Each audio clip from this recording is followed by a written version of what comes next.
Bien, bienvenidos a cada uno de ustedes a nuestra tercera clase. Esta es nuestra clase número 3. ¿Y qué es lo que vamos a ver el día de hoy? Vamos a verlo, ¿ya? El día de hoy vamos a ver, recuerden que la estructura del curso, siempre vamos a estar recordando al inicio de clase esta estructura que ya lo hemos visto. Durante todas las 16 semanas tenemos que ver todos estos temas basados en los 4 evangelios, ¿ya?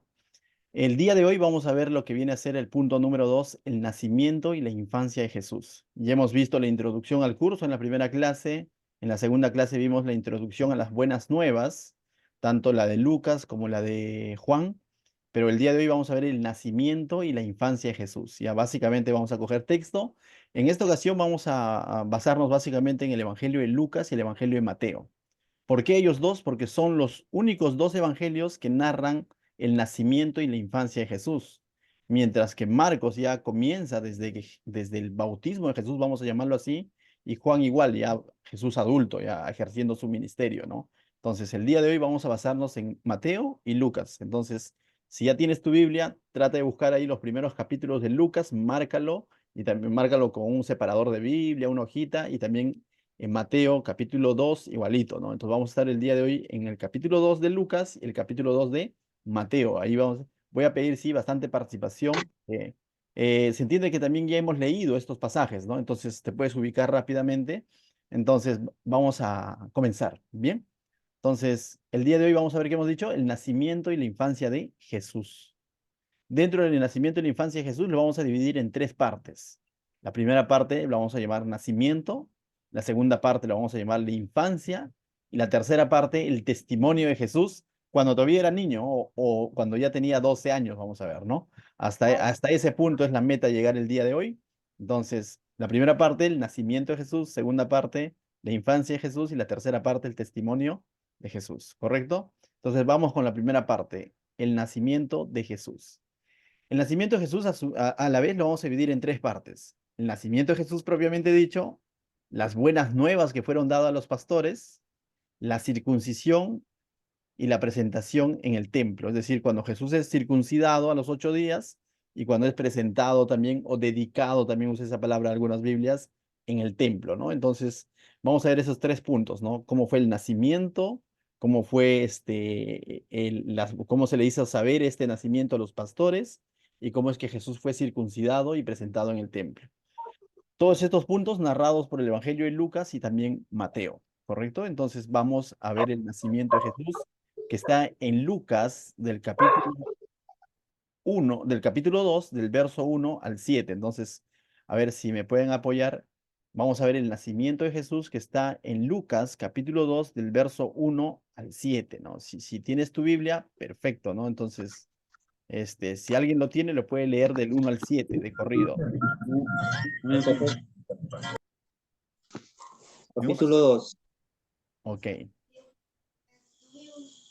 Aconteció en aquellos días que se promulgó un edicto de parte de Augusto César, que todo el mundo fuese empadronado. Este primer censo se hizo siendo Cirenio gobernador de Siria, e iban todos para ser empadronados, cada uno a su ciudad. Y José subió de Galilea, de la ciudad de Nazaret, a Judea, a la ciudad de David, que se llama Belén, por cuanto era de la casa y familia de David, para ser empadronado con María, su mujer, desposada con él, la cual estaba encinta.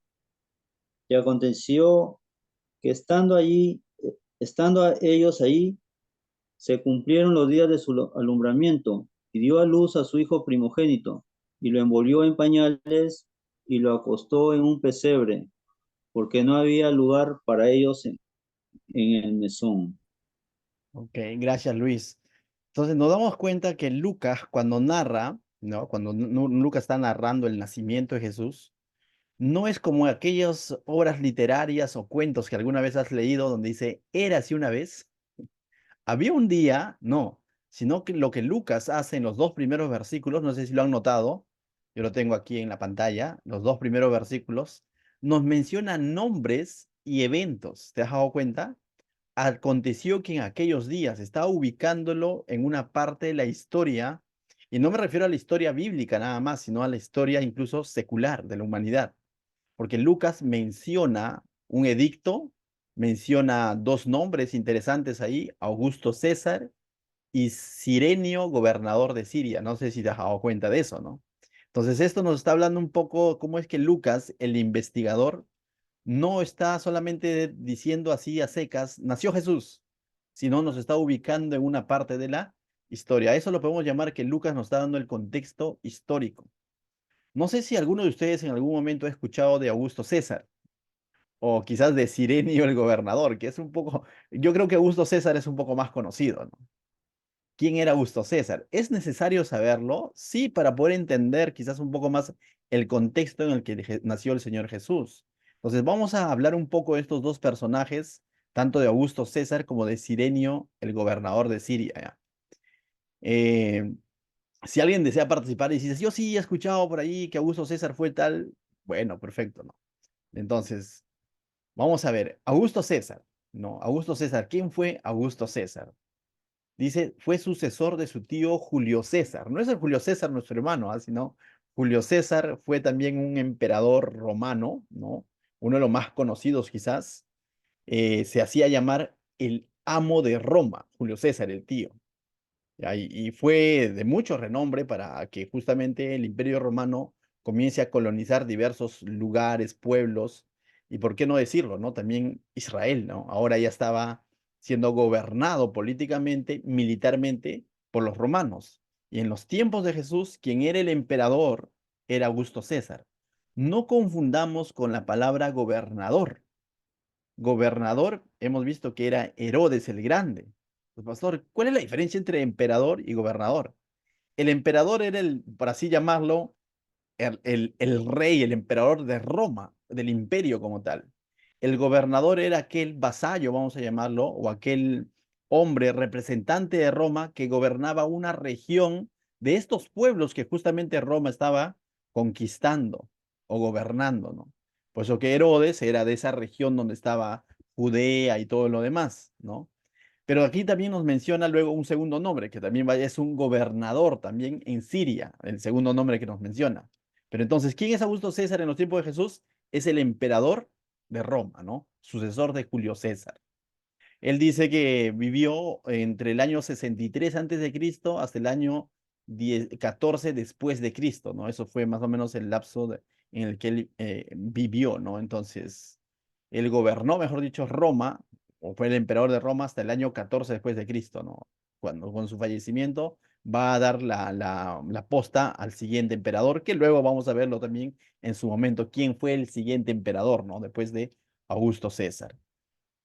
Dice que gobernó desde el año 27 antes de Cristo hasta el año 14 después de Cristo, ¿te das cuenta? Entonces, 14 años, Jesús tenía 14 años, por así decirlo, entre comillas, y ya Augusto César seguía siendo el emperador de Roma. No confundas con Herodes, quien era gobernador de la región donde se encontraba Israel, ¿no? Trajo la Pax Romana. En algún momento quizás vamos a hablar un poco más en historia de la iglesia que era la Pax Romana, pero así a grandes rasgos, la Pax Romana era una aparente paz que el Imperio Romano daba a los pueblos que conquistaba. Pero era una paz entre comillas, ¿por qué te digo? Porque era, ¿quieres estar en paz conmigo? Entonces sométete. Entonces tributa. Entonces cumple con lo que ellos te exigían. Entonces, de alguna manera Roma te daba su protección. Y políticamente aquellos pueblos, para no ser invadidos por otros pueblos, también les convenía estar, algunos, estar bajo el dominio de Roma. ¿Por qué? Porque Roma te daba una aparente paz, ¿no? Aparente tranquilidad. Entonces, de esta manera, Augusto César logró conquistar diversos pueblos ofreciendo su famosa Pax Romana o paz romana también, ¿no? Entonces era una paz, pero condicionada a que tú te sometas a tributar básicamente a Roma, ¿no? Entonces, bueno, eso fue su estrategia política. Se hizo llamar Augusto César el Divino. Y cuando hablamos de que se hizo llamar Augusto César el Divino, que él fue uno de los primeros emperadores de Roma, después de su tío, mejor dicho, que él comenzó a hacer que las personas lo vean a él como Dios. Por eso dice divino. Luego, más adelante, esto se va a volver incluso en una exigencia, no solamente ya una exquisitez de Augusto César, sino más adelante para allá, para los tiempos de Juan, año 100, año 95, cuando se escribe el Apocalipsis, ya el emperador era otro, pero vamos a ver que ya se exigía a todo pueblo que estaba bajo el dominio de Roma que reconozca al César, al emperador, como Dios. Pero ¿con quién comenzó esto? Con Augusto César, ¿no? Porque él se hacía llamar Augusto César el Divino. Eso es lo que vamos a ver un poco de Augusto César, y en esos tiempos él fue el que va a nacer Jesús, ¿no? El segundo personaje es Cirenio, gobernador de Siria. Él, a diferencia del otro, no es emperador, es gobernador de una región que que fue conquistada por los romanos, y básicamente Siria, ¿no? Colindante con Israel, con Judea y todo lo demás, ¿no? Entonces dice, su verdadero nombre es Publio Sulpicio Quirinio, un poco difícil de pronunciar, miembro del Senado y cónsul, gobernador romano en Siria, o sea, era un enviado de Roma en Siria, y fue enviado por César Augusto para hacer el censo, justamente el censo del cual nos va a hablar Lucas. Entonces ahora dice, pastor, pero usted, ¿cómo, de dónde saca todo eso? Esto tú lo puedes encontrar incluso en Wikipedia, porque es historia secular. Entonces, con esto, ¿qué es lo que queremos dar a entender? Que lo que Lucas está escribiendo no es una historia más, es una historia real. Con esto lo que queremos dar a entender es de que el nacimiento de Jesús y la existencia de Jesús está dentro de la historia de la humanidad. O sea, no es un invento, no es una religión que por ahí a alguien se le ocurrió, sino es algo real, algo que sucedió. Y Lucas menciona estos nombres porque Lucas los puede probar y era fácil de verificar la existencia de estos hombres, ¿no? No nos está mencionando hombres que de pronto no existían o personajes ficticios. Dice, como Judea había sido anexada, Judea, recuerda que Judea es la región donde se encuentra Jerusalén, había sido anexada a Siria por los romanos, Quirinio la incluyó en el censo, ¿no? Entonces, cuando de pronto el gobernador Augusto César, pues, manda un edicto para que sea censado toda esa región, Quirinio también va a censar Judea, Jerusalén, toda esa región, ¿no? Por eso es que luego vamos a ver cómo es que José va a tener que ir a censarse a Jerusalén, ¿no? ¿Listo? Entonces, verso 3 dice, e iban todos para ser empadronados cada uno a su ciudad. Y hemos visto en las genealogías que tanto María como José eran de la casa de quién, mejor dicho, de la descendencia, a ver si alguien se acuerda, eran de la descendencia de quién. No sé si alguien lo tiene David. de de David. David, ¿no? Entonces veíamos que eran de la descendencia de David. Y si hacemos un poco de memoria, David era de Jerusalén, exactamente de un lugar llamado Belén, de una ciudad muy cerca a Jerusalén que se encontraba en la región de Judea llamada Belén. Aquel entonces los censos no eran como hoy. Hoy en día, si nos van a censar, no es que de pronto dice, Anderson, tienes que volver a tu lugar de nacimiento, Ancash, para que seas censado. No, hoy en día los censadores vienen a nuestras casas, ¿no? Tocan la puerta y a veces le abres y a veces no le abres, pero el censo hoy en día es distinto, ¿no te has dado cuenta? Que vienen a las casas donde tú estás habitando, por así decirlo, ¿no? Tu actual dirección. Pero aquel entonces no había ese tipo de censos. El censo consistía en que tú tenías que volver a tu lugar de nacimiento, a tu lugar de origen, por así decirlo.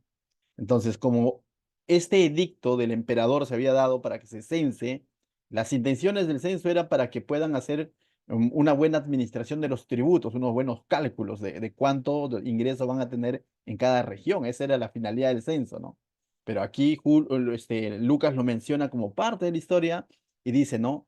Y José subió de Galilea, de la ciudad de Nazaret, a Judea, a la ciudad de ¿quién dice? A la ciudad de David, que se llamaba Belén. Entonces es claro, Lucas, cuando nos determina el por qué José, junto con María y con Jesús en el vientre, van a acudir a Jerusalén, exactamente a Belén, dice. Por cuanto eran de la casa y de la familia de David, para ser empadronados con María y su mujer, desposado con él, la cual estaba encinta, ¿no? Sabemos de que estaba embarazada, prácticamente nos está diciendo Lucas, ¿no? Entonces, Lucas no solamente nos ha dado el contexto histórico, con esto nos está dando el contexto geográfico donde nació Jesús. ¿Te has dado cuenta? O sea, Lucas no solo nos ha dado el contexto histórico, sino nos está dando el contexto geográfico donde nació Jesús. No es que Jesús nació en un lugar donde nadie sabemos dónde es. Para aquel entonces se sabía claramente en qué ciudad nació Jesús. Entonces, continuamos. Belén, hablemos un poquito de Belén rápidamente. Dice, el rey David había sido criado en esta aldea. Belén básicamente, luego en el PPT quizás lo vas a ver de manera más clara, pero se encontraba en la región de Judea, ¿no? En la región de Judea, muy cerca a la capital llamada Jerusalén. Justamente por ser lugares céntricos, las personas tenían que viajar. Recuerda que para aquel entonces José vivía ¿dónde? En Nazaret. María también vivía juntamente con María vivían ellos en Nazaret. Eso nos lo ha dicho Mateo capítulo 1 y Lucas capítulo 1, ¿no? Cuando el ángel les habla, les anuncia el nacimiento, ellos vivían en Nazaret. Y Nazaret se encontraba al norte, pasando Samaria prácticamente al norte de Judea, ¿no? Entonces ellos han tenido que viajar, han tenido que pasar por Samaria, por así decirlo, para llegar hasta Belén, ¿no? Y ser censados. ¿Por qué? Porque eran de la casa de David. José era de la casa y de la familia de David. Y además, ¿sabes qué? En medio de todo esto, Dios es el que estaba orquestando. Por nosotros podríamos decir, ¿cómo es que coincidió todo, no? Pero había una profecía en el Antiguo Testamento, exactamente en el profeta Miqueas. Él había profetizado que el Mesías vendría desde Belén. Eso está en Miqueas capítulo 5 verso 2. Entonces, básicamente, aunque nosotros podamos decir, Augusto César tuvo que ver, Cirenio tuvo que ver, sí, pero al final de cuentas, Dios es el que estaba orquestando todo esto para que se dé cumplimiento a una profecía ya en el Antiguo Testamento, donde determinaba dónde iba a nacer Jesús o el Mesías, como ellos lo conocían. Entonces, con esto podemos, de alguna manera, a reflexionar y decir, Dios siempre saca adelante sus planes y cumple su promesa. Él así lo habían profetizado y así va a ocurrir. Jesús va a terminar naciendo en Belén. Tú puedes decir a causa del censo, sí, pero Dios finalmente tiene el control incluso de los emperadores. ¿Podríamos decir que Augusto César fue un instrumento de Dios? Y tú dices, ¿usó un secular? Sí. En el Antiguo Testamento vemos en más de una ocasión que Dios usa reyes para cumplir sus propósitos. ¿No? O sea, y es interesante ver eso. Y es por eso que hoy en día podemos decir, Dios tiene el control de toda situación. Dios está al control siempre. Bien, verso 6 dice, y aconteció que estando ellos allí, se cumplieron los días de su alumbramiento. Entonces, ¿no? Y dio a luz a su hijo primogénito y lo envolvió en pañales y los acostó en un pesebre, porque no había lugar para ellos en el mesón, ¿no? Entonces, esto aquí también es interesante porque dice que dio a luz a su hijo primogénito, ¿no? Y este es un buen texto. De pronto, cuando la Biblia usa del sentido primogénito, una cosa es cuando hablamos el primogénito de Dios o de toda la creación, que se hace también referencia a Jesús, ese primogénito es el soberano de todo, no es el primero que nació. Pero cuando se le usa en el sentido, por así decirlo, ¿no? Desde el punto de vista humano, es el que nacía primero, por lo general, o el bendecido. Por ejemplo, ¿no? La primogenitura, que por lo generalmente en el Antiguo Testamento veíamos, por lo general se le daba al hijo mayor o al primer hijo, ¿no? Por ahí hubo algunas excepciones en la soberanía que Dios usó para bendecir, por ejemplo, a Jacob, que no era primogénito, ¿no? Sino era el segundo, pero lo bendijo, ¿no? Pero lo natural era eso. Ahora la Biblia nos dice que dio a luz a su hijo primogénito. Es interesante. ¿Por qué?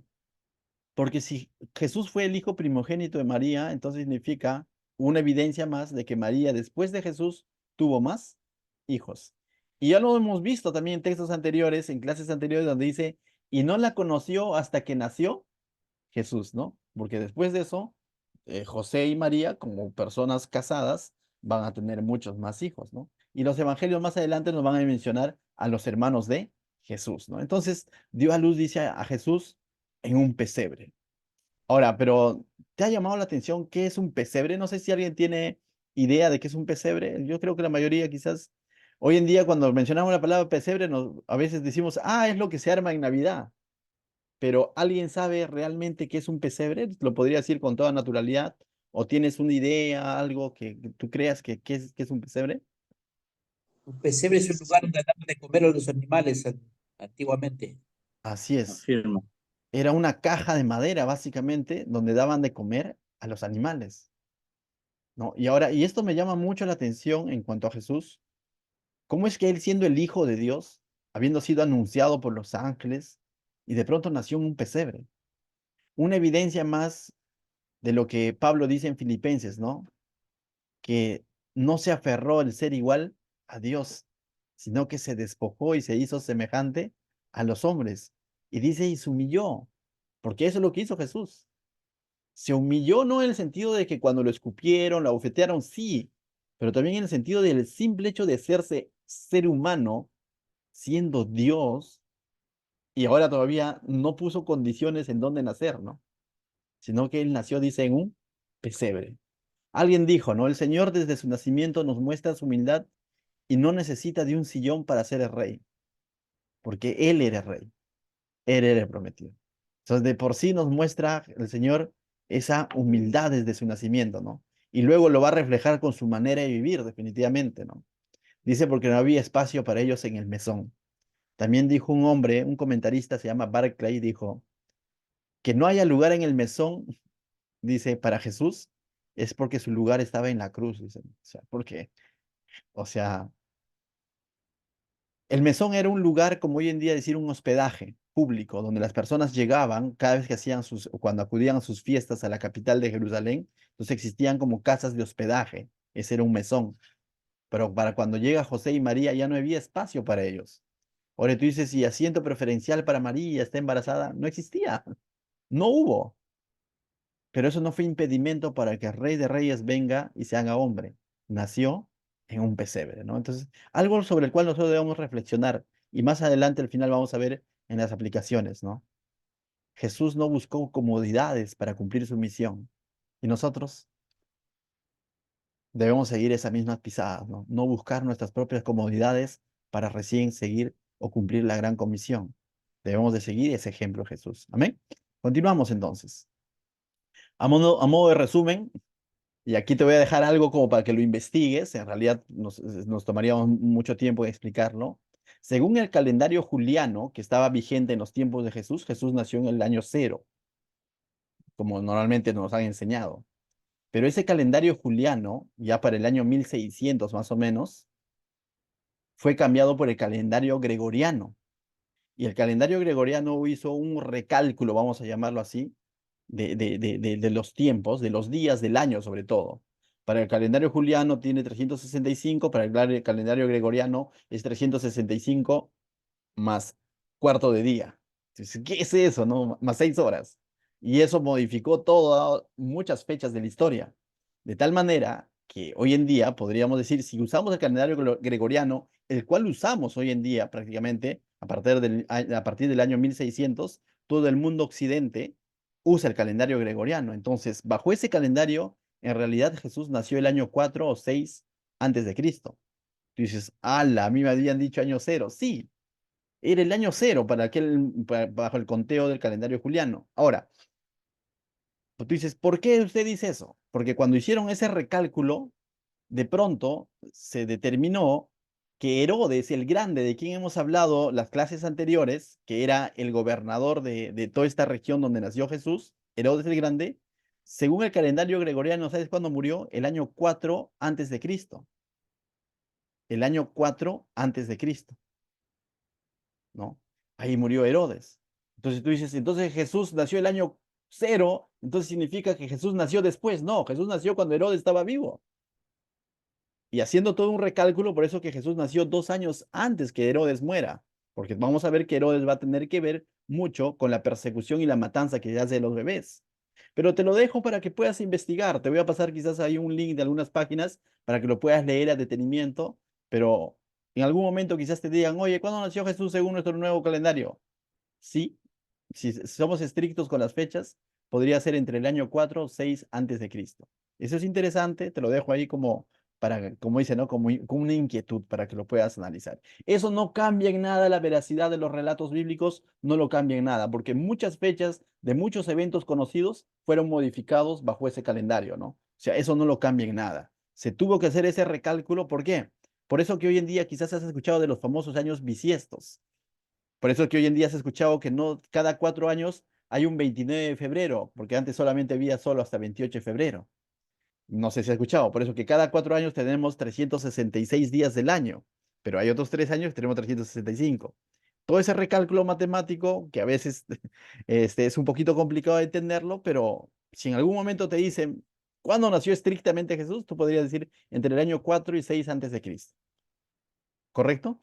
Ahora, ¿dónde nació? En Belén, lugar donde fue profetizado, se llegó a cumplir. ¿En qué nació? En un pesebre. Un pesebre, un comedero de animales fue su primera cama, ¿no? Entonces, continuamos.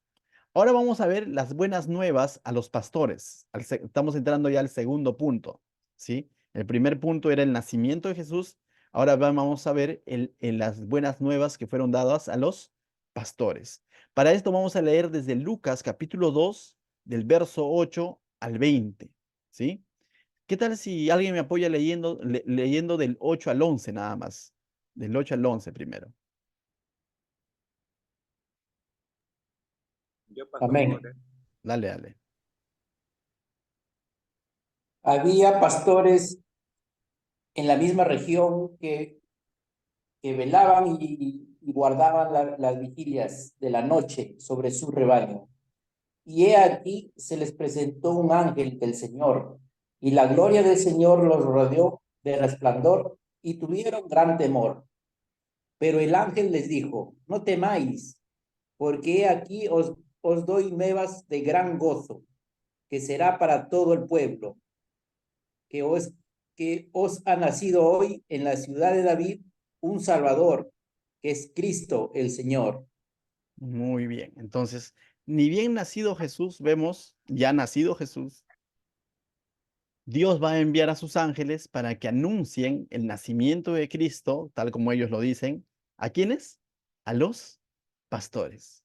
Ahora, ahí es curioso, ¿ya? Porque para aquella época, los pastores no eran tan bien vistos por diversos aspectos, por sus contactos que tenían con los animales, y recordemos que el judío era muy estricto con esto de animal inmundo y todo lo demás.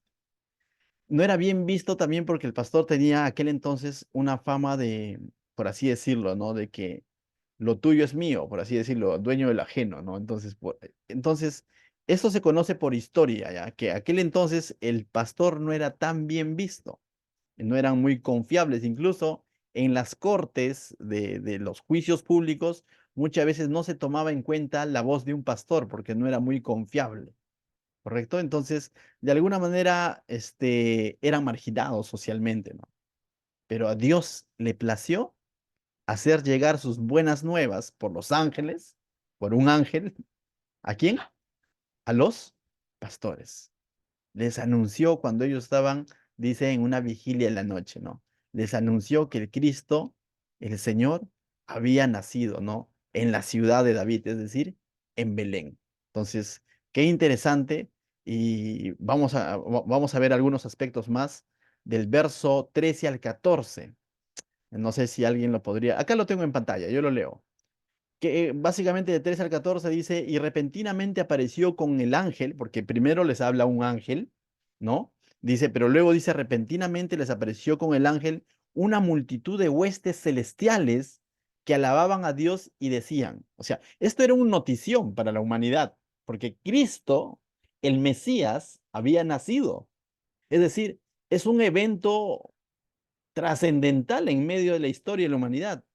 Dios se ha hecho hombre, acaba de nacer en un pesebre, el Hijo de Dios, Jesús, está en la tierra ya, o sea, quizás para el pueblo judío era una promesa muy esperada por ellos, pero ahora se ha cumplido ese momento y ya el Hijo de Dios, el Mesías prometido, ha nacido. Por eso que estos ángeles usan la palabra Cristo el Señor. Entonces, yo creo que los pastores todavía no han terminado de procesar esa información, porque eran judíos. No han terminado de procesar esa información y para Yapa, vamos a llamarlo así, se le presenta una manifestación, dice, una gran multitud de huestes celestiales, es decir, de ángeles. Y estos ángeles o huestes celestiales, ¿qué es lo que hacía? Dice, alababan a Dios y decían, y ahí está el verso 14, ¿no? ¿Qué decían? Gloria a Dios en las alturas, es decir, gloria a Dios en el cielo. Y en la tierra hay paz, buena voluntad para con los hombres, es decir, gloria a Dios, porque ahora la paz ha llegado a la tierra. Y tú dices, ¿y por qué ellos de pronto dicen que la paz ha llegado a la tierra? Porque el Hijo de Dios, Jesús, estaba ahora en la tierra, quien iba a traer la verdadera paz para la humanidad. No esa paz que daba Augusto César, no esa paz convenida o, por así decirlo, ¿no? Esa paz comprada, ¿no? Si me tributas, vas a estar en paz conmigo. No, Jesús se iba a venir a dar la verdadera paz, no solamente una paz superficial, sino una paz de corazón al ser humano, sobre todo una paz con Dios, porque en Jesús se va a encontrar la reconciliación entre el ser humano y Dios. Y los ángeles lo saben. Los ángeles están acá de espectadores viendo cómo el Hijo de Dios, siendo Dios, a quien ellos adoran allá en el cielo, el Hijo de Dios ahora está en un comedero de animales. Pero ellos están diciendo, gloria a Dios, porque la paz y la buena voluntad de Dios ha venido, ¿a dónde? A la tierra. Este era un notición, en realidad, para la humanidad. Este es un notición. Es un evento trascendental en la humanidad que está ocurriendo. Y por eso vemos eh, todos esos eventos que están ocurriendo, ¿no? Una alabanza angelical, ¿no? Mientras que en la tierra luego va a ser rechazado el Hijo de Dios. Mira ese contraste, ¿no?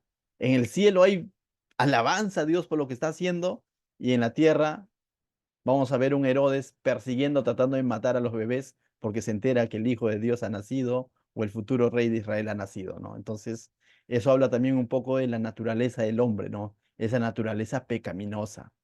Luego del verso 15 al 16 nos va a decir que los pastores creyeron y obedecieron el mensaje de Dios, ¿no? Porque del verso 15 al 16 vamos a ver que los pastores ciertamente escuchan esto y acuden y van.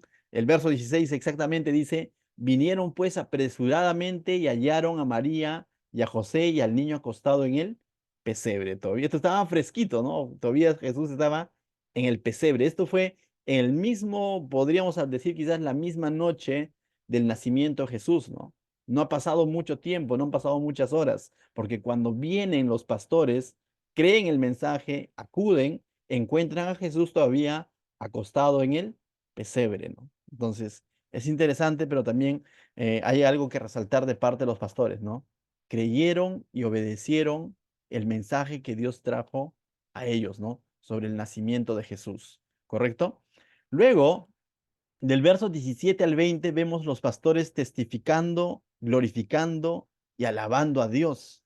No sé si lo tienes ahí el texto. Básicamente lo que vamos a notar ahí es de que van a testificar lo que el ángel les ha dicho. Misma María, en el verso 19 vemos que va a meditar en su corazón, no va a lograr comprender del todo.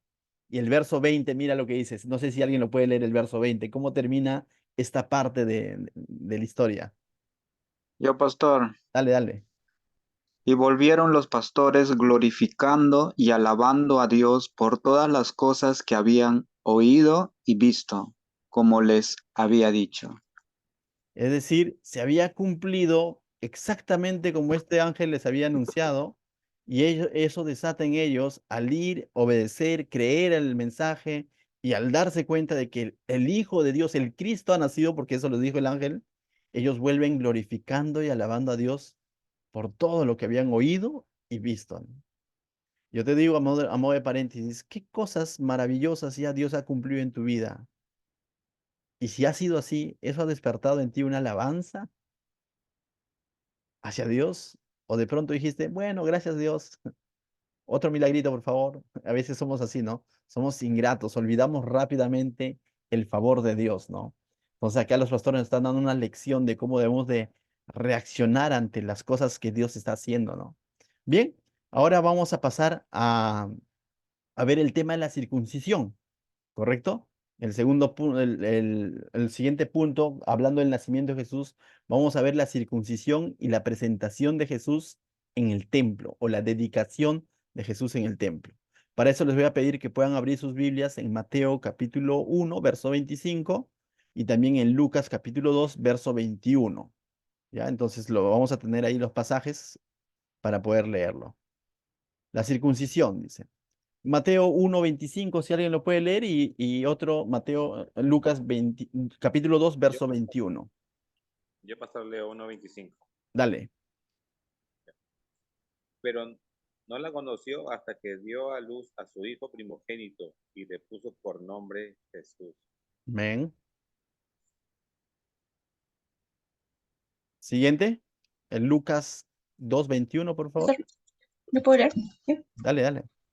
Cumplidos los 8 días para circuncidar al niño, le pusieron por nombre Jesús, el cual le había sido puesto por el ángel antes que fuese concebido. Correcto. Ciertamente vimos que cuando el ángel anunció el nacimiento de Jesús tanto a María como a José, le dijo, ¿no? Y le pondrás por nombre Jesús, ¿no? ¿Se acuerdan? ¿Sí? Y ahora en Lucas vemos el cumplimiento de eso. Pero también es bueno entender un poco la cultura judía. Normalmente aquel entonces, durante del 1 al día 7, aún no se te ponía el nombre oficialmente, por así decirlo, ¿no? Podrías saber ya cómo te vas a llamar, pero oficialmente no se te ponía el nombre.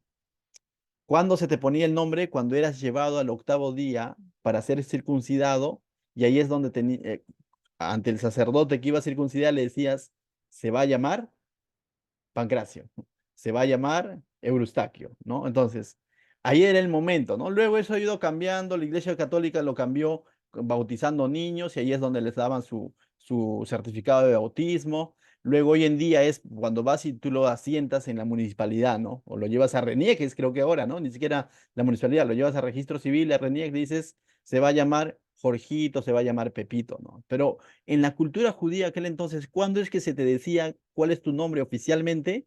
Cuando pasaban esos 8 días y se te circuncidaba. Entonces, cuando eras circuncidado, ahí se te decía, él se va a llamar tal persona, ¿no? Y eso es lo que nos está narrando Lucas, básicamente, ¿no? Dice, cumplidos los 8 días para la circuncisión del niño, le pusieron por nombre Jesús, el cual había sido puesto por el ángel antes que fuese concebido. Lógicamente, ellos entonces vemos que están obedeciendo lo que Dios les ha dicho que haga. ¿Y qué significa Jesús? Yo creo que la mayoría a estas alturas ya lo sabe. La salvación viene de Dios, o la salvación es de Dios, o Dios salva, ¿no? Entonces, eso básicamente. Y eso era lo que era Jesús, pues, ¿no? Ahora, ¿alguien tiene idea de qué es una circuncisión, quizás? Lo puede decir, o lo digo a modo como para aclarar para los que quizás no tienen idea, ¿no? Entonces, pero es bueno mencionar. Dale, El Luis. corte es un corte en el prepucio del pene. Claro, normalmente Es- es eso, ¿no? Ahora, pero la circuncisión tenía todo un simbolismo, ¿no? Entonces, la circuncisión, podríamos decir que la primera circuncisión fue cuando Dios le dice a Abraham, ¿no? Y Abraham circuncida a Isaac. O sea, desde que Dios escoge en Abraham su pueblo, justamente la circuncisión iba a ser una señal de todo aquel que era pueblo de Dios, ¿no? En Abraham.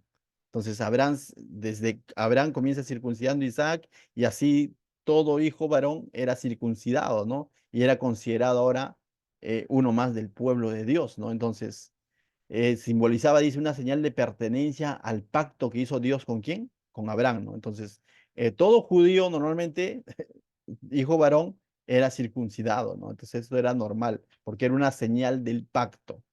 Con esto no te hacía hijo de Dios, esto no te hacía parte del pueblo, pero una señal de que tú eras del pueblo de Israel, ¿no? Entonces, en el Antiguo Testamento vamos a ver diversas situaciones en las que muchos personajes fueron circuncidados, ¿no? Y otros como que se retardaron en su circuncisión y luego Dios toma acciones, ¿no? Entonces, también vamos a ver a Pablo circuncidando a Timoteo más adelante en el libro de Hechos, porque Timoteo era mitad griego, mitad judío, ¿no? Entonces, para que no si ese rechazo de parte de judíos, vemos a Pablo circuncidándolo a Timoteo para que diga, mira, él también es parte del pueblo, ¿no? Entonces, pero esto dice fue estipulado en Génesis 17, justamente lo que te decía en Abraham, pero también lo va a reforzar el libro de Levíticos, capítulo 12, versos 2 y 3, lo va a reforzar como parte de la ley, ¿no? El tema de la circuncisión. Este rito, dice, se realizaba 8 días después del nacimiento. Y eso tú lo encuentras justamente en Levíticos, ¿no?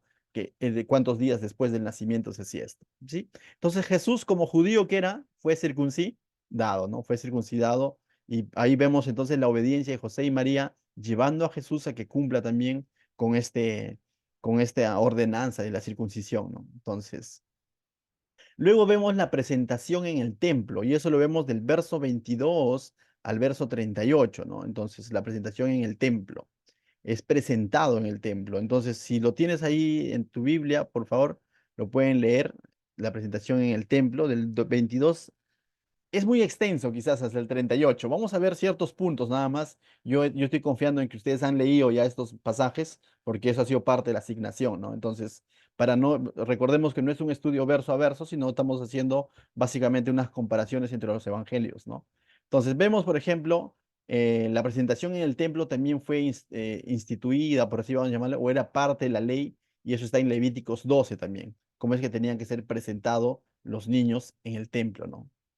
Y normalmente eran presentados ante un sacerdote. En esta ocasión, el sacerdote era ¿quién? Un hombre llamado Simeón, ¿no? Los que lo han leído van a ver que era un hombre llamado Simeón, ¿no? Entonces Jesús es presentado en el templo, tal como estaba escrito en la ley, ¿no? Es decir, en el libro de Levíticos, ¿no? Ahora, nos da ciertas características sobre este hombre llamado Simeón. En el verso 25 exactamente, esto sí lo voy a leer, está en el verso 25. Mira lo que dice. Y aquí había en Jerusalén un hombre llamado Simeón, y este hombre, justo y piadoso, esperaba la consolación de Israel, y el Espíritu Santo estaba con él, es decir, era un hombre de Dios, este hombre Simeón, ¿no? Que estaba en el templo cuando Jesús es llevado o es presentado en el templo. Dice, y le había sido revelado por el Espíritu Santo que no vería muerte antes de que viese al ungido del Señor. O sea, Dios le había dado una promesa personal, vamos a llamarlo así, exactamente a Simeón. Le había dicho, antes de que tú mueras, vas a ver a quién, al ungido del Señor, es decir, al Hijo de Dios, al elegido. Y se va a cumplir entonces también nuevamente una profecía más o una promesa más del Señor, en este caso, dada a quién, a Simeón. Simeón va a ver a Jesús que está siendo presentado en el templo, ¿no? Entonces, Simeón dice, estaba lleno del Espíritu, o el Espíritu Santo estaba sobre él, pero Simeón va a decir unas cuantas cosas. Mira lo que dice el verso 27, ¿ya? Si ustedes tienen su Biblia, me van siguiendo ahí. En el verso 27 dice, y movido por el Espíritu vino al templo. Y cuando los padres del niño Jesús lo trajeron al templo para hacer por él conforme al rito de la ley, lo que te decía, lo que estaba en Levíticos 12, él le tomó en sus brazos y bendijo a Dios, diciendo, ahora Señor, despides a tu siervo en paz, conforme a tu palabra, porque han visto mis ojos tu salvación. Entonces Simeón va a corroborar, por así decirlo, de que él es el Hijo de Dios. Entonces, nuevamente vemos cómo es el Espíritu Santo está orquestando todo esto y se está cumpliendo nuevamente lo que Dios le había dicho a este hombre, ¿no? No mirarás muerte, es decir, no morirás sin antes ver al ungido del Señor. Y él lo va a tomar en sus brazos y va a decir, Señor, te bendigo porque has obrado conforme a tu palabra, mis ojos han visto la salvación o tu salvación, es decir, han visto a Jesucristo, ¿no? Entonces, eso ocurrió. Pero mira qué es lo que va a decir también Simeón. Va a decir que este Jesús iba a ser luz para los gentiles. Mira lo que dice el verso 32, ¿ya? Desde el 31, lo voy a leer, ustedes tienen su Biblia, dice, la cual has preparado en presencia de todos los pueblos, dice, luz para revelación a los gentiles y gloria de tu pueblo Israel. Entonces tú dices, ¿y dónde decía eso que Jesús iba a ser luz para los gentiles? Está en Isaías 49, verso 6. Lo buscas luego con calma y lo puedes comprobar. ¿Qué más va a decir? También va a anunciar el sufrimiento de Jesús. Lo que justamente Isaías 53 nos dice, Simeón acá lo va a parafrasear, vamos a llamarlo así. Dice en el verso, 35, ¿no? Dice, y una espada traspasará tu misma alma. Lo voy a leer desde el 34. Y los bendijo Simeón y dijo a su madre María, he aquí, este está puesto para caída y para levantamiento de muchos en Israel, para señal que será, dice, que será contradicha. Y una espada traspasará tu misma alma, le dice a María, ¿no? Para que sean revelados los pensamientos de muchos corazones. Entonces, de alguna manera está diciendo que Jesús va a sufrir, ¿no? y que esto iba a doler a María, lógicamente, ¿no? Quien iba a presenciar todo esto. Entonces, ciertamente estaba hablando de que en Jesús es la salvación de Dios, que Jesús ha cumplido su palabra con traer a su ungido, pero al mismo tiempo está diciendo que ese ungido va a sufrir. Esto María en su momento ni lo va a entender, simplemente va a quedarse pensándolo, meditando, pero más adelante, 33 años después, lo entendería, ¿no? Tanto José como María probablemente, ¿no? Entonces, seguimos. También ahí vemos un personaje llamado Ana la profetisa, entonces también va a alabar al Señor, también va a dar, va a hablar un poco sobre Jesús, ¿no? Entonces, pero eso ya, espero que ustedes lo hayan leído, la verdad, y lo han leído ahí, ¿no? Dice Ana la profetisa también, una mujer piadosa también, que estaba lleno de ayunos y oraciones, también va a presenciar eh, y va a reconocer que Jesús es el Hijo de Dios, ¿no? Entonces... De esa manera, mis hermanos, cerramos este primer punto del nacimiento de Jesús, que hemos visto desde su alumbramiento, el anuncio a los pastores, cómo es que luego es circuncidado y cómo es que luego es dedicado en el templo, ¿no? Hasta ahí no sé si hay alguna pregunta, algo así, para pasar al siguiente punto, que es la infancia de Jesús. ¿Todo bien hasta ahí? ¿Sí? Sí, Listo. pastor, todo bien. Perfecto, la idea es que no vayan quedando dudas, ¿no? Ahora vamos a pasar a la infancia de Jesús y vamos a ver tres puntos. Primer punto, vamos a ver la visita de los magos. Estos famosos, vamos a darnos cuenta que no eran reyes, como a veces nos han pintado, ¿no? Y que incluso que no son tres, porque la Biblia no dice que son tres. Menos que se llamaban asaltar, gastar, ¿y qué es el otro? Asaltar, gastar y algo así, algo más. No se llamaban así, vamos a verlo. También vamos a ver la matanza de los niños y la huida de José y María, juntamente con el bebé, a Egipto, ¿no? Y luego vamos a ver cómo es que regresan a Nazaret, ¿correcto? Entonces vamos a ver estos tres puntos en la infancia de Jesús. La visita de los magos, la matanza de los niños y el regreso, la huida a Egipto y el regreso a Nazaret. ¿Bien? Entonces, veamos por el primer punto, la visita de los magos. Bien, eso lo podemos encontrar en Mateo capítulo 2, verso 1 al 12, ¿no? Entonces puedes ir a Mateo capítulo 2, verso 1 al 12. El verso 1 y 2, no sé si alguien lo podría leer, verso 1 y 2. Amén. Dale, dale, hermano. Cuando Jesús nació en Belén de Judea, en días del rey Herodes, vinieron del oriente a Jerusalén unos magos, diciendo, ¿dónde está el rey de los judíos que ha nacido? Porque su estrella hemos visto en el oriente y venimos a adorarle. Perfecto. Entonces dice, aquí hacen su aparición unos magos, ¿no? Preguntando dónde está el rey de los judíos. Pero nuevamente Lucas nos sitúa en una parte de la historia. Ha vuelto a repetir cuando Jesús nació en Belén de Judea, eso está claro, en los días de rey Herodes. Herodes el Grande todavía estaba vivo. Justamente va a ser uno de los que va a propiciar la matanza de los niños, ¿no? Este Herodes, de quien hemos hablado ya también atrás, ¿no? De que era un paranoico, ¿no? Era peligroso ser hijo de Herodes, mejor era ser un cerdo, dice en la casa de Herodes, porque era muy desconfiado de su trono, ¿no? Entonces, pero del oriente dice, vienen unos magos. Pregunto yo, ¿dice reyes? No. Ahora, cuando escuchamos nosotros la palabra mago, ¿qué viene a nuestra mente? Magos que eran unos estudiosos de la ciencia. Claro, astrólogos básicamente eran los magos, ¿ya? No eran ¿cómo se llama? No eran ups, ahí me están pintando la pantalla un ratito. Era como personas de ciencia, ¿no? Claro, que O estudiaban, sabios, creo, sabios. estudiaban las estrellas y todo ese asunto, ¿ya? Eso eran los Reyes Magos, básicamente, ¿no? Estudiaban, eran astrólogos, se le llama, ¿no? Entonces, hombres sabios. No eran, como hoy en día escuchamos mago, el que hace magia, ¿no? No era eso, ¿no? Menos, la Biblia no nos dice que eran reyes. No, eso luego, más adelante, salió esa costumbre católica, ¿no? Que le pusieron esos detalles, ¿no? Y le pusieron incluso nombres. No eran tres, no nos dice la Biblia que eran tres. Bueno, he buscado imágenes, quise aumentarle uno más, pero me ganó el tiempo. Por ahí aparecen tres, pues no.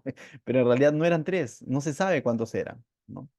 Entonces, ahora, estos magos, dice, vienen del griego magoi, que significa adivinos, astrólogos, estudiosos, hombres de ciencia, ¿no? Hombres que creían mucho en el tema de las estrellas, los movimientos y todo lo demás, ¿no? Entonces, eso era. Ahora, cuando dice que vienen del oriente, ya, debemos recordar algo. Para aquel entonces, el que estaba, por así decirlo, gobernando esa parte del oriente eran los persas, los Persia. Ahora tú dices, pero ¿y cómo ellos se enteraron? ¿No? ¿Cómo se enteraron de pronto sobre el nacimiento del rey de los judíos? Porque ellos, aparentemente por el texto vemos como que tenían un entendimiento sobre la promesa que había, sobre el nacimiento que iba a tener el rey de los judíos, ¿no? Entonces, y estos hombres que les gustaba justamente indagar eso, están siguiendo esas huellas, por así decirlo.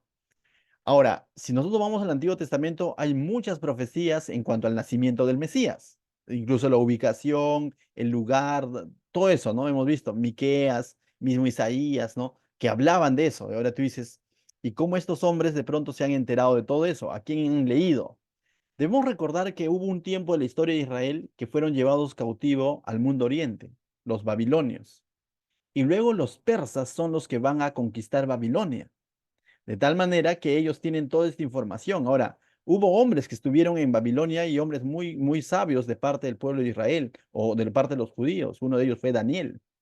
O sea, debemos entender de que información de los judíos ellos tenían, ya que los judíos habían estado 70 años cautivos en Babilonia y luego ahora los persas son los que están dominando sobre toda esa región y probablemente ellos vienen de ese lugar conociendo esa parte de la historia de Israel, ¿no? Entonces, y como estudiosos que eran, entonces astrólogos y todo lo demás, vienen siguiendo la famosa estrella, ¿no? Del oriente, ¿no? Entonces, mira, el verso 2 dice, ¿no? ¿Dónde está el rey de los judíos que ha nacido? Porque su estrella hemos visto en el oriente y venimos a adorarle. Entonces ellos quieren conocer a esa promesa de quien ellos habían hablado, ¿no? A ese rey que iban a ser. Y como han visto la estrella, entonces ellos están viniendo, ¿no? La Biblia no nos indica cuántos eran, ni tampoco que eran reyes, y eso lo hemos visto. No estuvieron en el nacimiento de Jesús. Eso también es algo interesante, ¿no? Muchas veces cuando arman sus nacimientos hoy en día, ponen al pastor, ponen a los reyes magos, ¿has visto? O sea, ponen a todos ellos, ¿no? Y los reyes magos no estuvieron presentes, sino no se sabe, pudo haber sido meses después, no, no hay una exactitud. Los que sí estuvieron así fresquitos fueron los pastores, mas los magos no, ¿no? Entonces, yo creo que he dicho reyes también, ¿no? Los magos no estuvieron presentes, ¿no? Entonces, hoy en día, Me parece, pastor, que lo datan como que llegaron cuando Jesús ya tenía 2 años es aproximadamente. claro, porque va a ocurrir justamente, Herodes va a usarlo a ellos para indagar sobre el nacimiento también y cuando dice va a mandar a matar a todos los niños menores de 2 años, ¿no? Entonces, ya han pasado unos meses, pero a veces nosotros nos hacemos esa idea de que todos estuvieron presentes, ¿no? Hoy en día arman un pesebre, incluso colocan a dinosaurios ahí, ¿no? Yo he visto cuando arman pesebre hasta muñecas. Y eso como que va, a través del tiempo puede ir creando imágenes en la mente de las personas y así es que se ha sido, pues, ¿no? Así es que como que se han formado imágenes y pensamos que eran reyes, pensamos que estaban presentes, no es así, ¿no? La Biblia nos muestra otros detalles, ¿no? Ahora, dice que eran los días del rey Herodes, ¿no? Y ahora vamos a ver a un Herodes turbado, se turbó, y eso lo vemos en el verso 3 y 4. En el verso 3 y 4, no sé si alguien lo tiene, lo puede leer.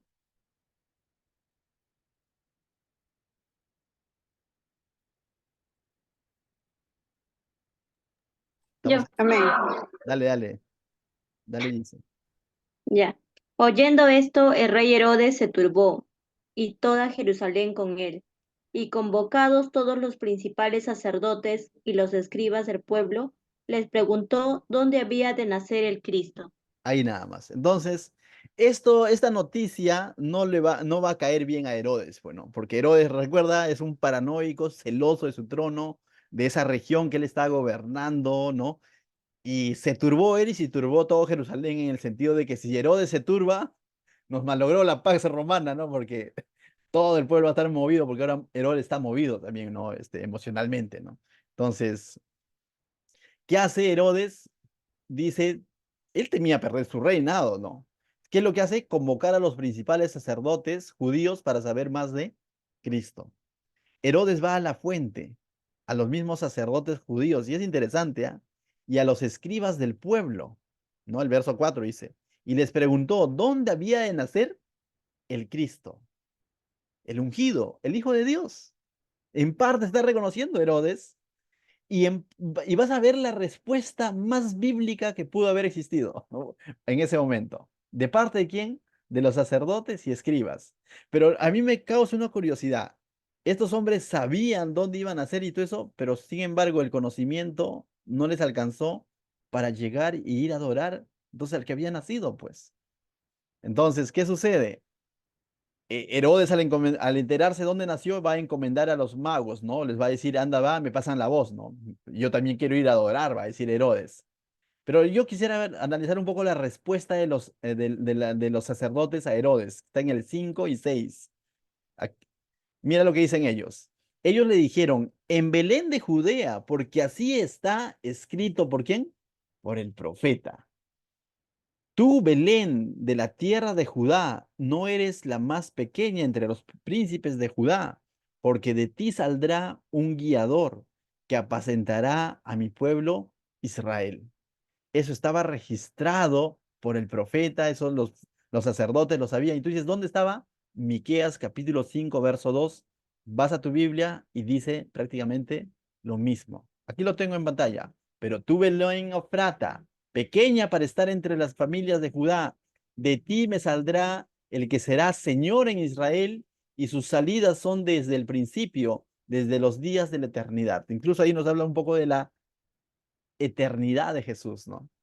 Entonces es interesante porque estos sacerdotes sabían esto, lo han citado prácticamente al pie de la letra, pero ese conocimiento no los alcanzó para ir y buscar también a Jesús para adorarle.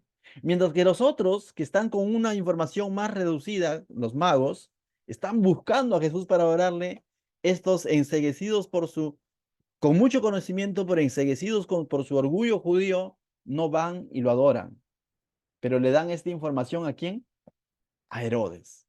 Entonces Herodes lo que va a hacer es encomendar a los reyes magos, ¿no? Les va a encomendar en el verso 7 y 8, a los reyes magos, sigo diciendo, es a los magos, va a encomendar a los magos a que si lo encuentran, me pasan la voz. Yo también quiero ir a adorarles. Falso, ¿no? O sea, él va a mentir en cuanto a su adoración, no quiere adorar, es lo que quiere es desaparecerlo a Jesús, matar a Jesús. Definitivamente aquí había una fuente espiritual detrás de él, sí. El enemigo tratando de, por así decirlo, de interrumpir el plan o la misión que está cumpliendo Jesús desde recién nacido. Y vemos el enemigo usando a este hombre Herodes para tratar de eliminar a Jesús. Entonces, pero estos hombres van a llegar, ¿no? Vemos y van a entregar adoración y ofrendas a Jesús. Y eso lo vemos en el verso 11. Vamos a pasarnos hasta el verso 11, dice. Y al entrar en la casa, vieron al niño con su madre, María, postrándose, ¿qué dice? Lo adoraron y abriendo sus tesoros le ofrecieron presentes, oro, incienso y mirra. Pero te das cuenta que ya no dice que estaban en un pesebre y todo lo demás, sino dice entrando ¿a dónde? A la casa. No fue el mismo día del nacimiento, estos fueron semanas o meses después del nacimiento. O como dijo Sophie, probablemente incluso 2 años después, es muy probable que haya sido. Entonces estos hombres llegan y dan adoración y lo otro que le van a dar algunas ofrendas o algunos presentes. Nos dice 3 presentes, oro, incienso y mirra. Y es interesante porque cuando se analiza este tipo de presentes, normalmente los presentes de oro se le entregaban a los reyes, a la realeza. Y ellos con este presente están reconociendo que Jesús, ¿qué es? Rey. Quizás no lo tienen todo claro, pero con este accionar se está reconociendo que Jesús es rey. ¿Qué más? Incienso. El incienso era presentado como ofrenda de adoración, tanto a Dios, a quien nosotros creemos, a Dios Jehová, pero también en las otras culturas, los inciensos presentaban como una adoración a sus dioses. En otras palabras, ellos están reconociendo a Jesús como Dios. Lo están reconociendo como rey, como Dios. Pero también van a llevar mirra. Y normalmente mirra se ofrecía cuando alguien había muerto. Sin darse cuenta, lo que están haciendo es reconocer que ese rey va a morir. Pero lógicamente no va a morir para quedarse en una tumba, la historia la conocemos. Pero que el Rey de Reyes, el Hijo de Dios, quien es Dios, iba a morir. Y en estos tres ofrendas, por así decirlo, vemos de alguna manera reflejado tres facetas de Jesús, como Rey, como Dios, pero como hombre que vino a morir por nuestros pecados. Y estos hombres, yo creo, no del todo sabiéndolo, pero están cumpliendo algo que Jesús iba a hacer. Amén. Entonces, pero no solo eso, mira, ellos no solamente muestran su adoración entregando regalos, van a mostrar su adoración, ¿sabes qué? Con obediencia. ¿Por qué? Pero siendo avisados por revelación en sueños que no volviesen a Herodes, regresaron a su tierra por otro camino. Yo te pregunto, si Herodes les dijo, vuelvan, me avisan, para yo también ir a adorarlo, o decir, a matarlo, y de pronto ellos son avisados en sueños, ¿de parte de quién vino este sueño? De parte de Dios, porque los está haciendo desistir de ir a Herodes y darle la información para que Herodes tome acciones contra Jesús. Y ellos regresan por otro camino. Y ellos están siendo obedientes, más que a Herodes, están siendo obedientes a ese sueño dado por Dios para poder preservar la vida de Jesús. Entonces ellos no solamente adoraron con sus regalos, adoraron también con su obediencia. A pesar de que su vida podría estar en peligro, y eso es algo para reflexionar de ellos, porque te estás de alguna manera faltando al rey de esa región, ¿no? O al gobernador de esa región, a Herodes, con más conocido como el paranoico, ¿no? Entonces estos hombres también nos dejan una enseñanza. Adoraron a Jesús, reconocieron a Jesús con su obediencia. ¿Amén? Entonces, ahora vamos a pasar al siguiente punto de la infancia de Jesús, la matanza de los niños y la huida a Egipto. Para eso les voy a pedir que puedan buscar en su Biblia capítulo 2 del 13 al 18, ¿no? De 13 al 18. ¿Ya? Pues vamos a ver la matanza de los niños y la huida a Egipto. Bien, entonces si tienen el verso 13 al 15, ¿alguien lo puede leer, por favor? Yo, Dale.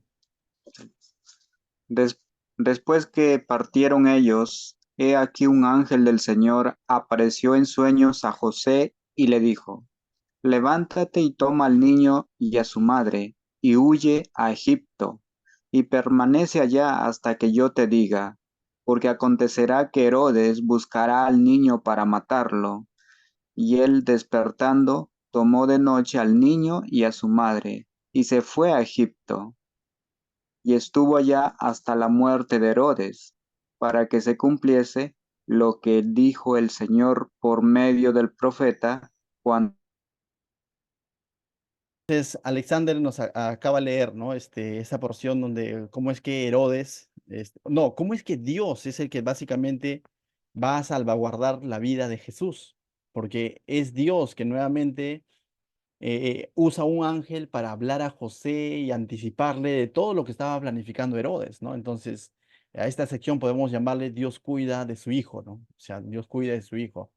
Eh, un ángel anticipa a José, José responde también con obediencia, porque también requiere obediencia. Dios está haciendo llegar su mensaje a José y José no cuestiona a Dios diciendo, pero Señor, total, mira, no, o sea, y ahora va a tener que emprender un viaje hasta Egipto, ¿no? Y no era corto el viaje. Aquel entonces los viajes duraban días y a veces semanas porque eran a pie, por así decirlo, ¿no?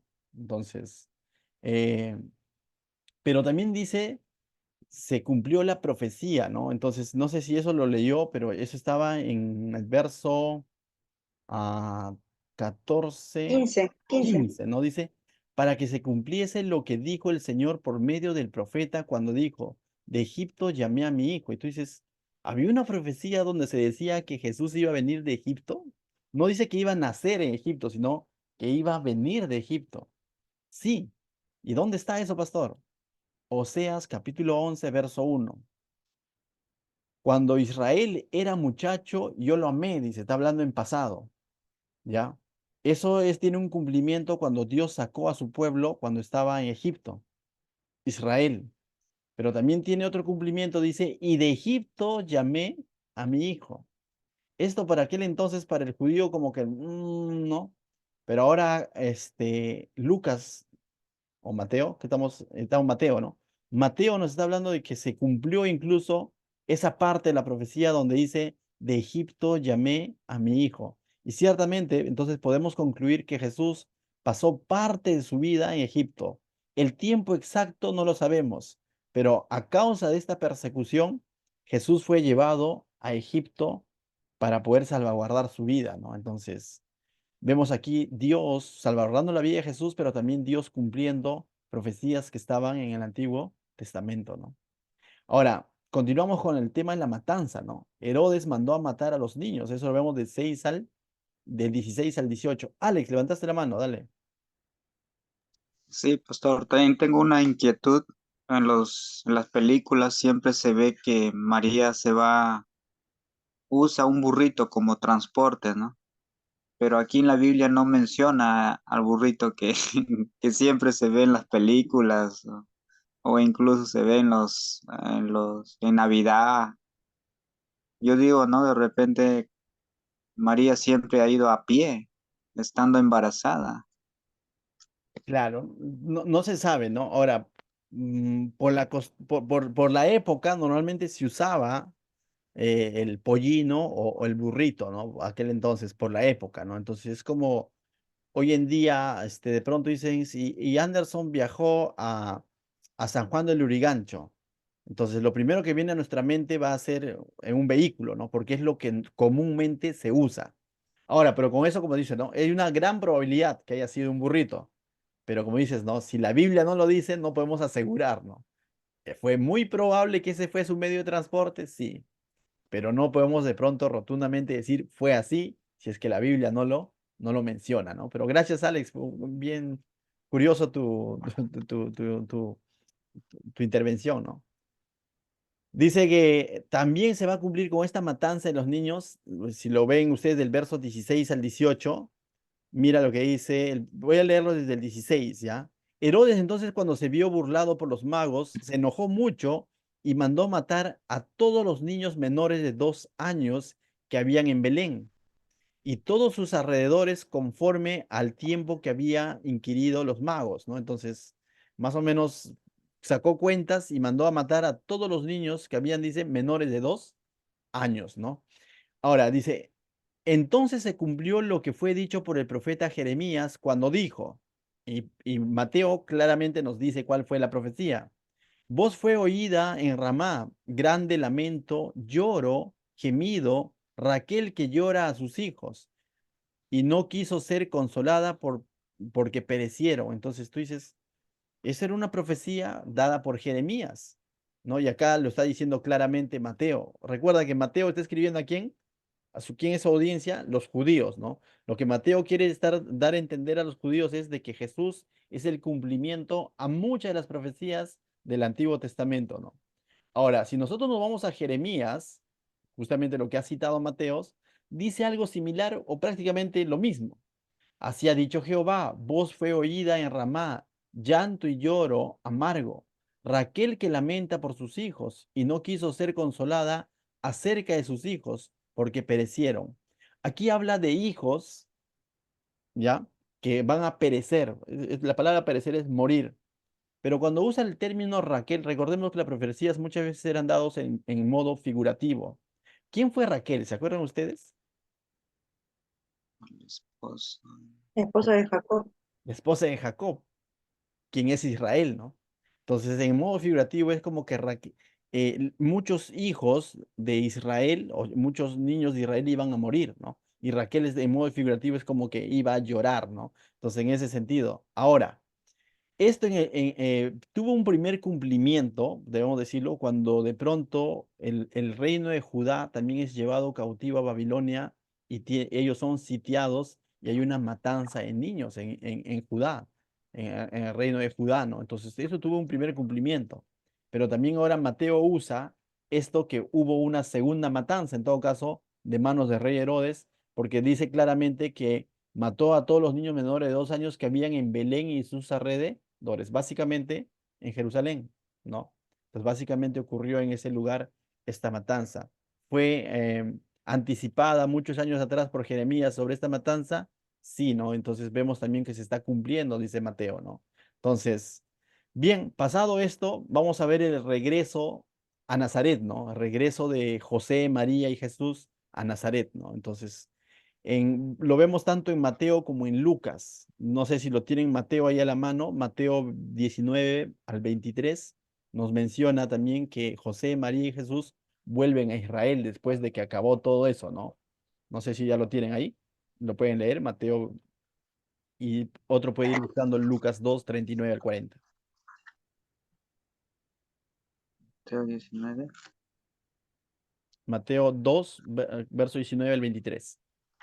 Pero después de muerto Herodes, he aquí un ángel del Señor apareció en sueños a José en Egipto, diciendo, levántate, toma al niño y a su madre y vete a la tierra de Israel, porque han muerto los que procuraban la muerte del niño.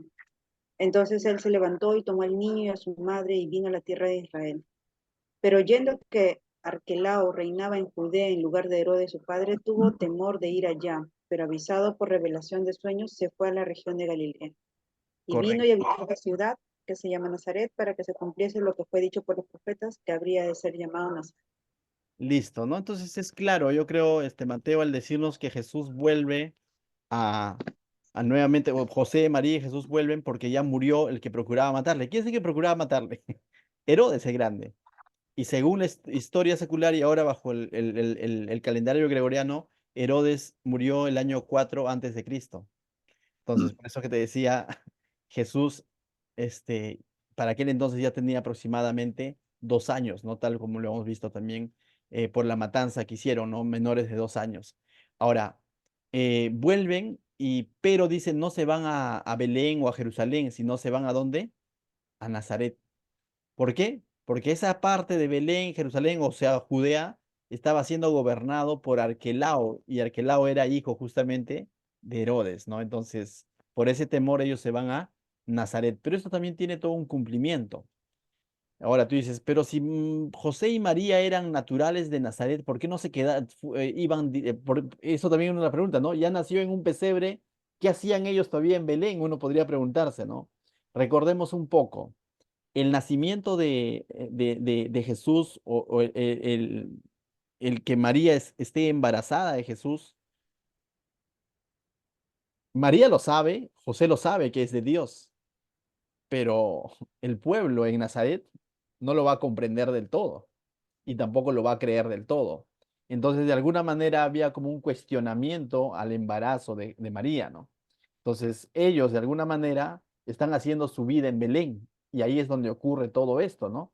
Han pasado ya 2 años aproximadamente y ocurre todo esto, porque fácilmente ellos hubieran ido a Nazaret, pero ahora vuelven de Egipto, también vuelven nuevamente, están volviendo hacia Jerusalén, a Belén, pero dice que debido a que estaba siendo gobernado por Arquelao, ellos deciden irse ahora ¿a dónde?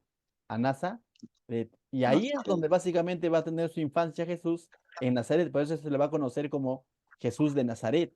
Es por eso que más adelante se va a decir, ¿puede salir algo bueno en Nazaret? Porque Jesús, gran parte de su infancia lo va a pasar en ese lugar.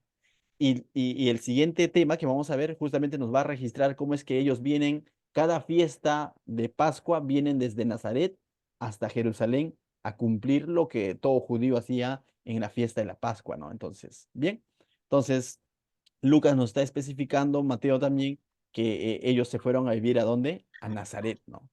Pasamos al último punto de esta noche, que es el testimonio de Jesús, ¿no? El testimonio cuando aún él era niño, ¿no? Jesús entre los maestros. Eso lo encontramos en Lucas capítulo 2, del verso 41 al 52, ¿no? Entonces vamos a leerlo. Eh, verso 41, si alguien lo tiene, lo puede leer, ¿sí? Solo el 41 del capítulo Iban, 2. Sí, dale, dale. iban sus padres todos los años a Jerusalén en la fiesta de la Pascua. Listo. Entonces ya nos está hablando de un Jesús ya de años y más adelante va a especificar incluso su edad, pero dice que iban a Jerusalén en la fiesta de la Pascua. Ellos no vivían en Jerusalén, ellos estaban viviendo ¿dónde? En Nazaret, ¿no? Tal como nos han relatado anteriormente. Entonces, ahora, ¿qué es la fiesta de la Pascua? ¿Tenemos cierta idea de qué es la fiesta de la Pascua? En la cultura judía o el pueblo judío hay distintas fiestas de los tabernáculos, de las primicias, pero el de la Pascua podría llamarse como el más importante.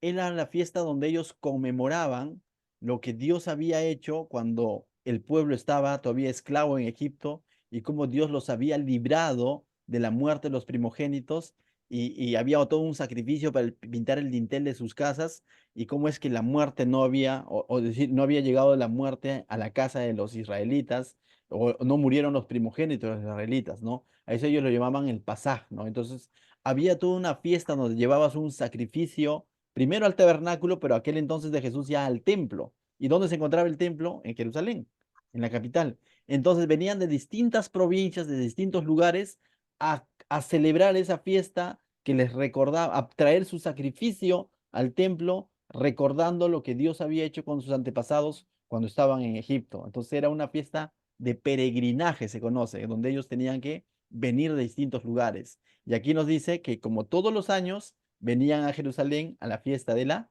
Pascua, ¿no? Había otras cosas más, enseñaba la palabra, la ley y todo lo demás, pero básicamente eso era la fiesta de la Pascua.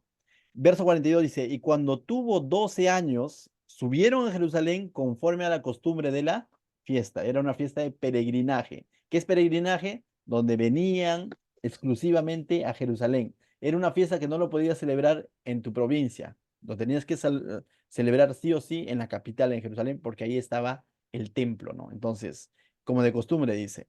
Y al regresar ellos, acabada la fiesta, se quedó el niño Jesús en Jerusalén, sin que lo supiesen José y su madre.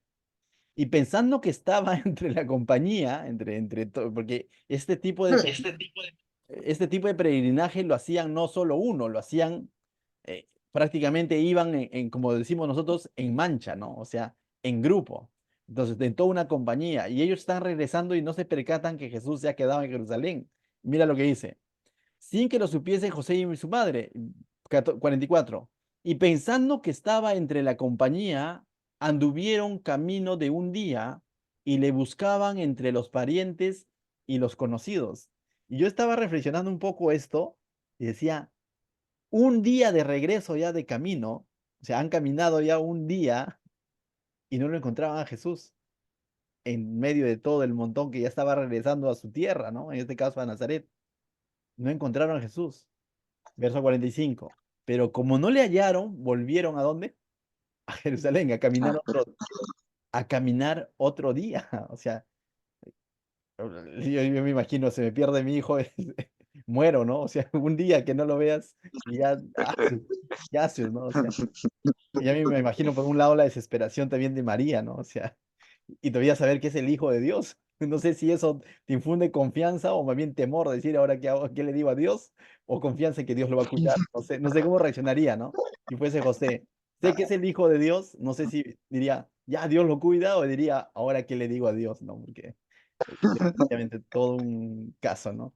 Entonces dice, ahora dice, 46, y aconteció que 3 días después, ¿cuántos días después? 3 días después le hallaron en el templo, sentado en medio de los doctores de la ley.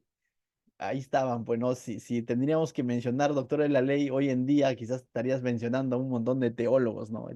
Con todos ellos estaba ahí Jesús, ¿no? Dice, en medio de los doctores de la ley, oyéndoles y preguntándoles. Todo lo que oían se maravillaban de su inteligencia y de sus respuestas. O sea, estos hombres, yo por un momento pensaba que Jesús estaba oyendo a los doctores y estaba preguntando a los doctores. No, ellos estaban preguntándole a él, porque dice que se maravillaban de su inteligencia y de sus respuestas, ¿no? Entonces, todo un fenómeno, la verdad, ¿no? O sea, era Jesús hablando con tanta sabiduría. Y ahora yo digo, pero estos doctores de la ley que lo han conocido desde niño, ¿cómo años después lo terminan negando? Lo terminan cuestionando si desde niño están viendo su sabiduría? Verso 48. Cuando lo vieron, se sorprendieron y dijo su madre, hijo, ¿por qué nos has hecho esto? ¿Por qué has hecho esto así? He aquí tu padre y yo hemos buscado con angustia. Dice, estaban angustiados como padres. Entonces él les dijo, ¿por qué me buscáis? ¿No sabíais que en los negocios de mi padre me es necesario estar. O sea, esta palabra negocio significa en los asuntos. Y Jesús le está diciendo, ¿por qué me buscan si estoy en los asuntos de mi padre? Mas ellos no entendieron las palabras que les habló. Yo pregunto, cuando Jesús dijo, en los asuntos de mi padre me es necesario estar, ¿se estaba refiriendo a José o a Dios? Adiós. Definitivamente es a Dios, ¿no? Porque Jesús no está vendiendo muebles acá. Jesús está hablando de la ley de Dios, de la palabra de Dios. Y esto como que María y José no lo van a captar mucho, ¿no? Porque por un instante, como en los negocios de tu padre, o sea, como que en los asuntos no dice, ¿no? Mas ellos no le entendieron las palabras que les habló, dice, ¿no? Y descendió con ellos y volvió a Nazaret. Nuevamente vemos que vuelve a su lugar donde él vivía. Y estaba sujeto a ellos y su madre guardaba todas estas cosas en su corazón. Es decir, María todo esto como que lo guardaba en su corazón. Vuelvo a repetir, no creo que María haya entendido del todo todavía. ¿No? O sea, porque son cosas que están ocurriendo, pero nosotros ya lo entendemos porque vemos a Jesús en la cruz y Jesús resucitando y Él es el Hijo de Dios. María recibió promesas a través de un ángel, va a nacer, va a ser así, ahora ha huido a Egipto, le habló otro ángel a José, le dijo, llévatelo a Egipto, le habló otro ángel a José, le dijo, devuélvelo ahora a su tierra, y ellos están como que de algunos no tienen toda la información todavía, por eso que dice, guardaba en su corazón. Poco a poco como que está comprendiendo lo que Dios está haciendo, ¿no? No lo sabe del todo en qué va a consistir el ministerio de Jesús, en qué va a consistir, en qué momento va a mostrarse como el Mesías, como el Hijo de Dios abiertamente. No lo sabe del todo. Y yo creo que hasta que lo vio en la cruz, ¿no? O sea, va a llorar porque está viendo a su hijo que está muriendo, pero finalmente cuando resucita, creo que va a comprenderlo del todo y va a decir definitivamente, Él es el Hijo de Dios, ¿no? Pero mientras tanto, ella está guardando en su corazón, pero está obedeciendo a Dios. Y vemos otro detalle que Jesús dice, se sujetó a ellos. Como niños, vemos su obediencia a sus padres, a pesar de que Jesús ya era consciente de que su padre era Dios. Y Jesús crecía en sabiduría y en estatura y en gracia con Dios y los hombres. Entonces vemos, Jesús a sus 12 años dialogaba con los doctores de la ley. A esta edad Jesús ya era consciente que era hijo de Dios, porque él dice, en los asuntos de mi Padre me es necesario estar. Pero como humano se sujetó a sus padres terrenales. Y Jesús crecía en sabiduría y en estatura, en gracia para con Dios y los hombres. Es decir, su sabiduría era notoria para con Dios y también para con los hombres. Bien, hermanos, ese es el último punto de esta noche. Tenemos todavía unos 11 minutos. Voy a rápidamente hacer unas cuantas aplicaciones, ¿no? Y después pasamos quizás a un tiempo de preguntas si desean hacerlo. Primera aplicación que podemos observar, quizás tú puedas sacar más, siempre trata de usar las aplicaciones, siempre cuando estudiamos la palabra de Dios, no te quedes solo con la información, trata de aplicar a tu vida. Recuerda que estamos estudiando la palabra de Dios, no estamos estudiando cualquier libro. Y toda palabra de Dios siempre trae una aplicación. Algo que yo he visto claramente y lo tomo de manera personal, veo, así como Lucas fue diligente en presentar evidencias, ¿no? Fue diligente en presentar evidencias, ¿no? Mencionó nombres, fechas, lugares. Nosotros también debemos ser diligentes en evidenciar nuestra fe. Lo que tú estás haciendo es, por ejemplo, justo ese trabajo que hacía Lucas. Tú estás profundizando en la información correcta.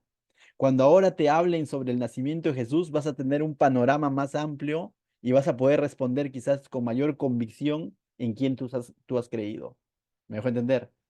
Y entonces, eso es uno de los motivos, uno de los propósitos del Instituto Bíblico, de darte las herramientas para que tú puedas capacitarte y también hacer defensa de tu fe, ¿no? No de Dios, porque Dios no necesita ser defendido, pero sí de tu fe. Dar razones de tu fe, decir, yo no creo en cualquier Dios que me han pintado por ahí. Yo tengo evidencias claras porque he estudiado la palabra de Dios y la palabra de Dios se cumple por donde lo veas. Entonces, seamos diligentes como Lucas, ¿no? Otro, debemos de confiar en Dios, que Dios cumple su promesa. Hemos visto que muchas profecías, finalmente Dios los terminó cumpliendo, ¿no? Hemos visto que incluso ha usado a Augusto César para cumplir con el nacimiento de Jesús en Belén. Recuerda algo, recuerda siempre eso. Cuando el día se te ponga gris, cuando la situación se te ponga gris, recuerda, Dios cumple su promesa. Dios cumple su promesa. Dios cumple su palabra. Es algo que debemos de recordar siempre. Jesús no buscó comodidades para venir a cumplir su misión. Nació en un pesebre, lo hemos visto. La pregunta es, ¿y tú? ¿Estás dispuesto a tener ese mismo sentir, esa misma actitud de no buscar comodidades para recién servirle? Sírvele en la situación, en las condiciones en las que te encuentres. Busca el reino de Dios y su justicia, dice, todo lo demás Él lo añade. A veces queremos ponerle condiciones a Dios para luego servirle. Señor, si tú acomodas esto o aquello, mira esto, aquello, entonces ahí te sirvo. No, Jesús no buscó comodidades para cumplir su misión. Nosotros debemos tener ese mismo sentir, servirle en las condiciones que nos toque servirle. Amén. El Señor te ha anunciado su evangelio, al igual que los pastores, que eran poco confiables, pero te ha anunciado ahora a ti. ¿Qué vas a hacer con esa información? ¿Qué hicieron los pastores? Testificaron, glorificaron, alabaron a Dios. Esa es la respuesta que debemos tener nosotros también cada vez que aprendemos algo más de Dios. Algo más de Dios, glorifiquemos a Dios, testifiquemos de Dios, alabemos a Dios por eso poco o mucho que nos está permitiendo conocer, ¿no? Lo otro, ¿tu paz está basada realmente en Jesús? Recuerda, el que realmente da paz, gloria a Dios en las alturas, paz en la tierra, es Jesús. ¿Realmente estás confiando en Jesús que Él trae paz a tu vida y trae una paz completa? Cree en Jesús, ¿no? Realmente que tu paz esté con... No sé, he perdido la paz, dice, ¿no? Situaciones que se presentan. Y si de pronto hay algo que va bien, uy, volvió la paz. No, nuestra paz no puede ser itinerante. Nuestra paz tiene que estar basada realmente en Jesús. José y María fueron obedientes a la ley judía dedicando a Jesús. ¿Tú ya dedicaste tu vida a Dios? Esa es la pregunta, ¿no? Porque es una obediencia dedicar nuestra vida a Dios. Una cosa es haber aceptado a Jesús como nuestro Salvador y por gracia somos salvos, pero dedicarle tu vida a Dios es otra cosa. Dedicarle tu vida a Dios involucra obediencia. José y María fueron obedientes a, a la ley levítica. Llevaron a Jesús, lo dedicaron. Ahora dedica tu vida a Dios. Tú también puedes dedicar tu vida a Dios. No necesitas de un ritual. Simplemente necesitas doblar rodillas y decir, Señor, te dedico mi vida. Quiero servirte por completo. Los magos adoraron y obedecieron a Dios a pesar del peligro. Y no me refiero a los regalos que le dieron, sino a cómo es que ellos fueron obedientes y no temieron al paranoico de Herodes, ¿no? Sino que adoraron a Dios con su obediencia. ¿Tú harías lo mismo? La pregunta. Si a ti de pronto se te dice algo similar y estarías en encrucijado, ¿obedezco a Dios o obedezco al paranoico? ¿Qué harías?